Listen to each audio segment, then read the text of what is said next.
Hello everyone, আসসালামু আলাইকুম। বিকালবেলা আরশের বাবার সাথে যে নামাজ পড়তেছিল, আর এই দৃশ্যটা দেখে তো আমার খুবই ভালো লাগলো। তো আমি একটু ক্যামেরা বন্দি করে রাখলাম আর আপনাদের সাথে একটু শেয়ার করে দিলাম।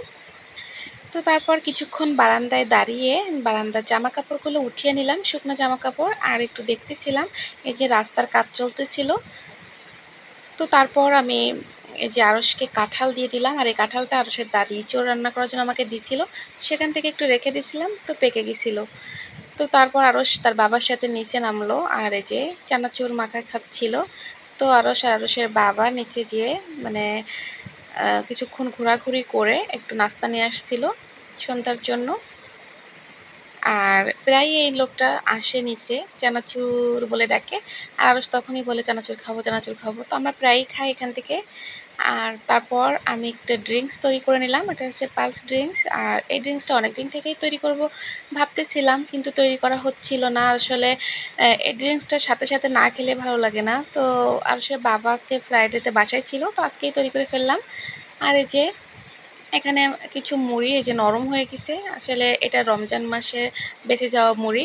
তো আজকে সন্ধ্যায় নাস্তা তৈরি করব, তো তার জন্য আমার মুড়ির দরকার ছিল, তো ভাবলাম মুড়িটা একটু ভেজে নিই। আসলে এরকম নরম হয়ে গেলে মুড়ি আমরা সবাই ফেলে দিই, কিন্তু মানে এই টিপসটা জানার পরে আপনারা কেউই ফেলবেন না মুড়ি।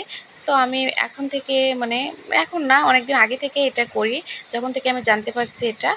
তো এই যে দেখুন, মুড়িটি একটু এভাবে ভেজে নিলে কত সুন্দরভাবে মুচমুচে হয়ে যায়, কতটা গুঁড়ো হয়ে যাচ্ছে, তাহলে দেখলেই বুঝতে পারছেন। তো যারা এই টিপসটি ফলো করেন তারা তো জানেনই, আর যারা জানতেন না তারা আজকে জেনে গেলেন। তারা অবশ্যই এইভাবে মুড়ি রেখে একবার খেয়ে দেখবেন। তো তারপর এই যে আমি এখানে ছোলা ভুনা করে নিব। তো ছোলা ভুনার জন্য সব কিছু রেডি করে রাখলাম। আর এখন আমি চলে আসবো ঘরের ভিতরে এসে জানালা দরজা সব কিছু খুলে ভালোভাবে ফ্রেশ করে নেব, রুম মুছে নিব সুন্দরভাবে। আর তারপর এই যে সন্ধ্যাবেলা এখন নাস্তা তৈরি করে নিব, আর সবাই মিলে একসাথে নাস্তা করব। আর ওই যে আরশের বাবা বাইরে থেকেও নাস্তা নিয়ে আসছিল, তো সব শেষে চা বিস্কিট খেয়ে নিব। তো নাস্তা শেষে আমি, আরশের বাবা আর আরশ, আমরা তিনজনে একটু ঘুরতে বের হয়ে গেলাম। আর এই যে সন্ধ্যাবেলায় আমাদের বাসার পাশে যে জায়গাটা, এখানটা অনেক সুন্দর লাগে, আর দুই সাইড দিয়ে অনেক মানুষ থাকে, সব কিছু কেনাকাটি করে। তো এটা একটু দেখতেছিলাম। আর আমরা বাইরে গেছিলাম আখের রস নেওয়ার জন্য, কারণ গরমের ভিতরে আখের রস খুবই উপকারী, আর আমার খুবই পছন্দের একটি জিনিস।